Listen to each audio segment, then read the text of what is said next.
Assalamualaikum warahmatullahi wabarakatuh. Halo teman-teman, perkenalkan, saya Ainun dari Prodi Psikologi Islam IAIN Kediri. Pada video kali ini, saya akan membahas tentang apa itu stres dan cara menghadapinya. Yuk simak kelanjutannya.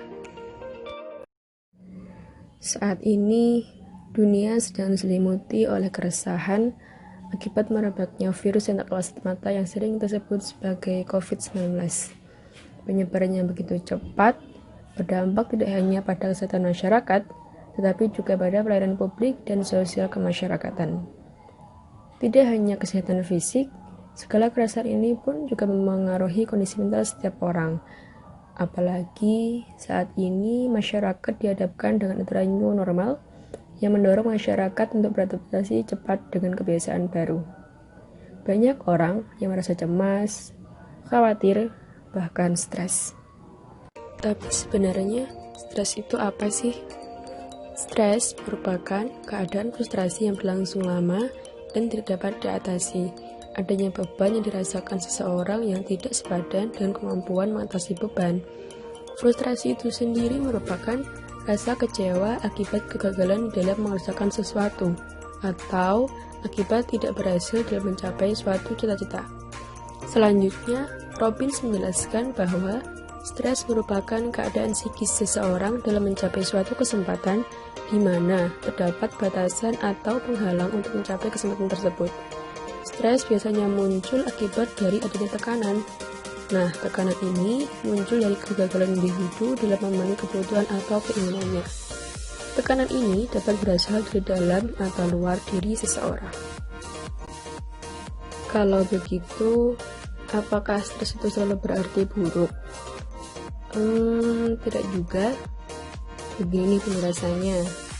Jadi, stres itu sendiri dibagi menjadi dua, yaitu eustress atau stres positif dan distress atau stres negatif. Yang pertama yaitu stres positif, yaitu keadaan ketika kita tertekan atau ditimpa masalah malah menjadikan kita produktif atau produktivitas kita meningkat. Contohnya saat diputusin pacar nih, malah semakin rajin ibadah, rajin membaca buku, dan lain-lain.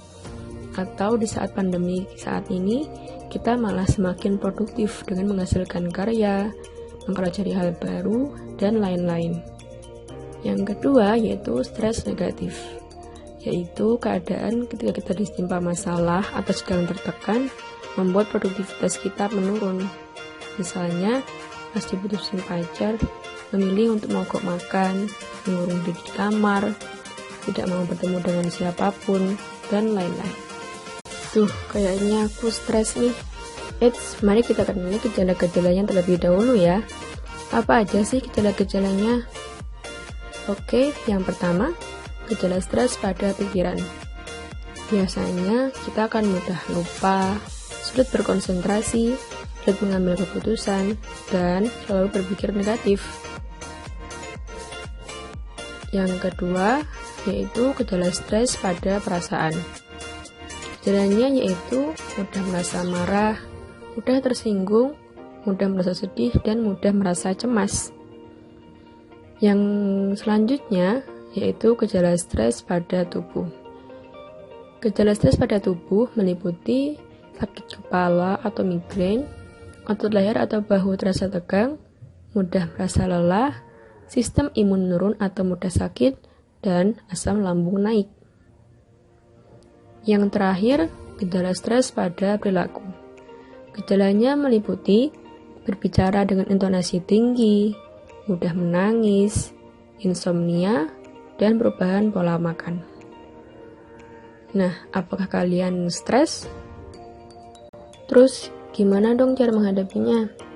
Nah, berikut ini ada beberapa tips untuk menghadapi stres di tengah pandemi menurut WHO. Apa sajakah itu? Mari kita bahas satu-satu. Yang pertama yaitu hubungi teman dan keluarga. Meskipun sulit untuk bertemu secara langsung, kita masih bisa menghubungi teman dan keluarga melalui telepon atau video call. Hal ini baik untuk dilakukan karena berbicara kepada orang terdekat dipercaya dapat membantu meringankan stres. Yang kedua, yaitu tanamkan gaya hidup sehat. Anjuran untuk stay at home bukan berarti kita hanya berdiam diri saja di rumah ya. Justru kita perlu untuk terus mempertahankan gaya hidup sehat, seperti rutin berolahraga, istirahat yang cukup, mengonsumsi makanan sehat dan bergizi, serta tetap melakukan kontak sosial dengan lingkungan sekitar. Tapi dengan tetap memperhatikan protokol kesehatan juga pastinya. Yang ketiga, yaitu hindari merokok, minum alkohol, atau obat-obatan. Merokok, minum alkohol, dan mengonsumsi obat-obatan terlarang banyak dipilih sebagian orang untuk mengatasi stres. Padahal, hal-hal tersebut justru dapat memperburuk keadaan. Kita bisa loh mengatasinya dengan cara lain, seperti membicarakan hal ini pada konselor atau profesional yang ahli dalam bidang kesehatan mental. Selain stres jadi berkurang, kondisi tubuh pun juga tidak akan mengalami kerusakan atau berdampak pada kesehatan. Yang keempat, telusuri faktanya. Saat ini, banyak sekali beredar informasi-informasi yang berisi kebohongan tentang COVID-19. Nah, agar tidak mudah terbawa dengan informasi yang belum tentu benar, WHO menyarankan untuk mengumpulkan informasi yang akurat melalui sumber terpercaya. Yang kelima, kurangi menonton atau melihat laporan berita yang dianggap menjengkelkan. Nah, kita bisa melakukannya dengan membatasi menyaksikan berita yang dianggap menjengkelkan.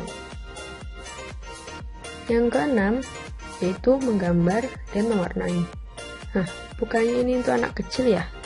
Eits, ternyata menggambar dan mewarnai tidak hanya untuk anak kecil loh. Bahkan, menggambar dan mewarnai dikenal sebagai salah satu media yang bisa dilakukan untuk mengatasi stres. Menyenangkan bukan? Oke teman-teman, itu tadi penjelasan singkat mengenai stres dan cara menghadapinya. Semoga bermanfaat ya. Oh iya, stay healthy and stay safe. Mari kita sama-sama berikhtiar agar wabah ini segera menghilang dari muka bumi ini, khususnya di Indonesia, dengan mematuhi protokol kesehatan yang ditetapkan. Tetap bersyukur dan jangan lupa bahagia. Salam sehat mental. Wassalamualaikum warahmatullahi wabarakatuh. Sampai jumpa di video selanjutnya.